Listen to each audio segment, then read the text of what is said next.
वाणेगाव पंचायत समिती गणातील शिरोडी खुर्द, शिरोडी बुद्रुक, डोंगरगाव शिव, वाहेगाव व आडगाव या गावांमध्ये भाजपच्या गणोरी गटाचे उमेदवार निखिल चव्हाण, वाणेगाव पंचायत समिती गणाच्या उमेदवार सुजाता विकास बनकर यांच्या प्रचार रॅलीचे आयोजन करण्यात आले होते। भाजपच्या उमेदवारांना वाढता पाठिंबा मिळत असल्याचे चित्र पाहायला मिळते।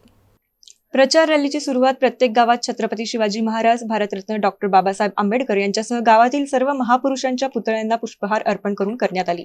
शिव, शाहू, फुले, आंबेडकर यांच्या विचारांना अभिवादन करत सुरू झालेल्या या रॅलीमुळे प्रचाराला वैचारिक अधिष्ठान मिळाले। प्रत्येक गावात उमेदवारांनी नागरिकांशी थेट संवाद साधत विकासाचा दृष्टिकोन मांडला। रस्ते, पाणी पुरवठा, शेतीसाठी आवश्यक सुविधा, आरोग्य, शिक्षण तसेच युवकांसाठी रोजगाराच्या संधी या विषयांवर सविस्तर चर्चा करण्यात आली। गावांचा सर्वांगीण विकास हेच आपले प्रमुख ध्येय असल्याचे उमेदवार निखिल चव्हाण यांनी सांगितले। वाणेगाव पंचायत समिती गणाच्या उमेदवार सुजाता विकास बनकर यांनी महिलांच्या प्रश्नांकडे विशेष लक्ष देण्याचे आश्वासन दिले। महिला सक्षमीकरण, बचत गटांचे बळकटीकरण, आरोग्य सुविधा व शिक्षणाच्या बाबतीत ठोस काम करण्याची भूमिका त्यांनी मांडली। यावेळी महिलांमध्ये त्यांच्या उमेदवारीबाबत विशेष सकारात्मक वातावरण दिसून आले।